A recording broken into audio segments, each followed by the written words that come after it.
Bonjour tout le monde. Aujourd'hui, je vais vous présenter un livre qui m'a vraiment beaucoup plu. Ce roman s'intitule Je voudrais qu'on m'efface.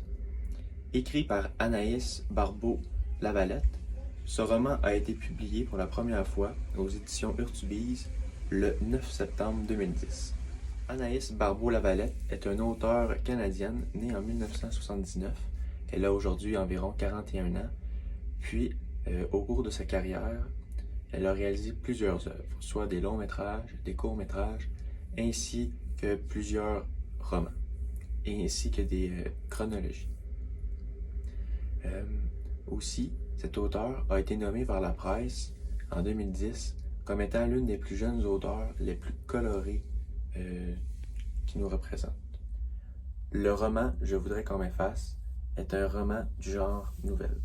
De par la longueur assez courte de ce roman, ainsi que dans l'intensité et par l'aspect dramatique apporté par l'auteur, on peut catégoriser ce roman comme une nouvelle.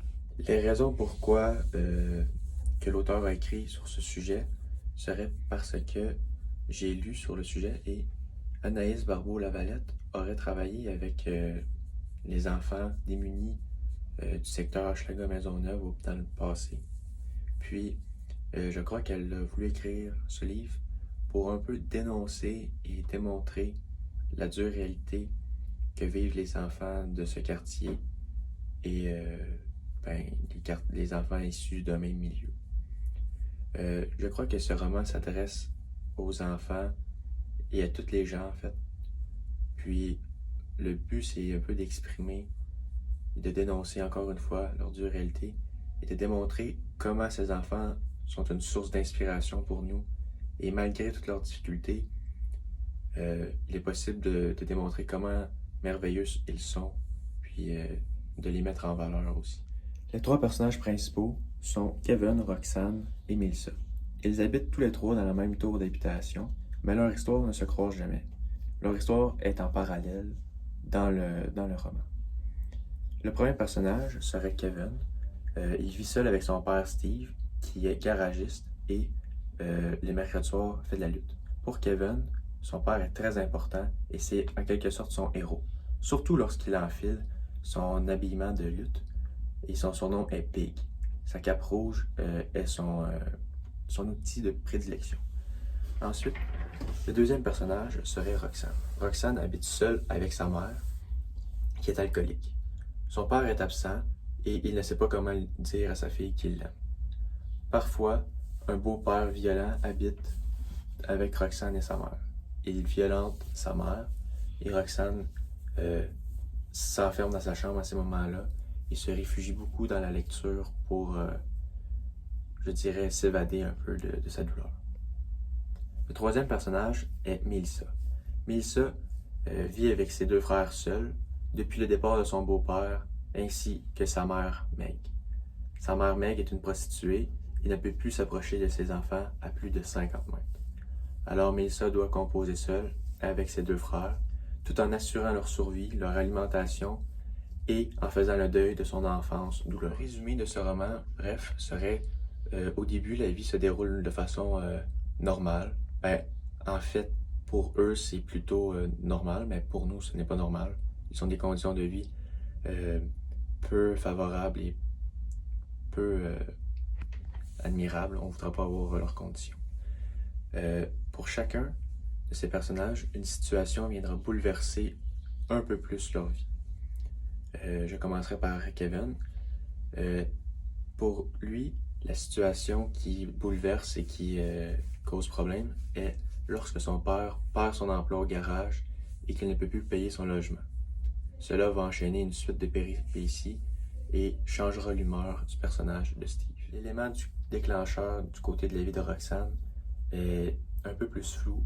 Pour ma part, je crois que c'est à chaque fois qu'elle voit sa mère agonisant sur le sol dans son lit, incapable de se lever à cause de l'alcool.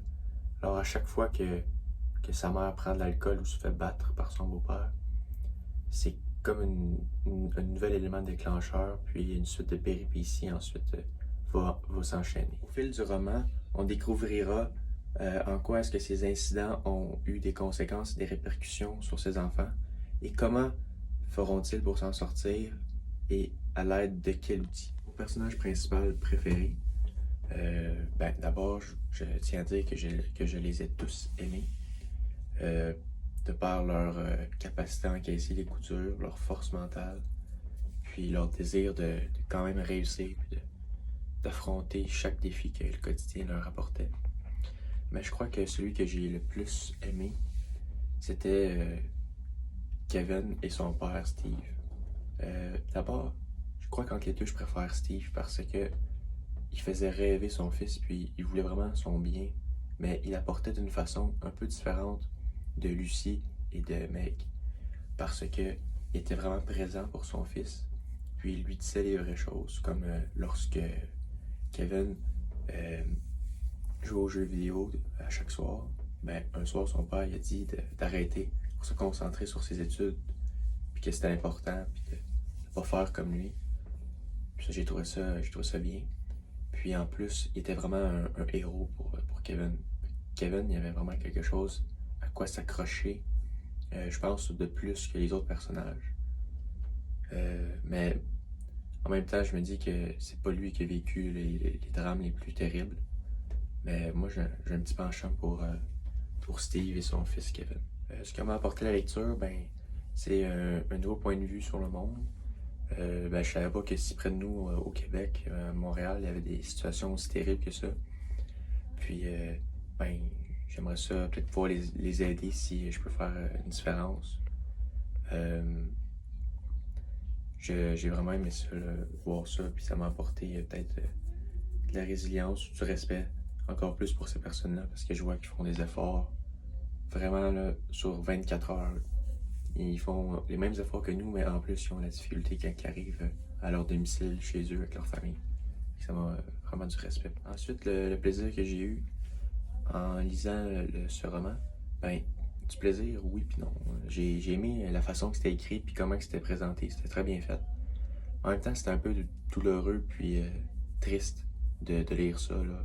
C'est jamais le fun de voir des personnes perdre leur famille ou pas bien se sentir comme ça. Puis c'était vraiment apporté d'une façon assez directe, puis on jouait pas vraiment avec l'essence des mots, puis j'ai trouvé ça un peu rough. Je vais enfin vous présenter un extrait que j'ai beaucoup aimé dans ce roman. D'abord, pour vous situer, ce passage que je vais vous lire se déroule après que le propriétaire de l'appartement est passé à la porte de Mélissa pour collecter le paiement du mois, en fait.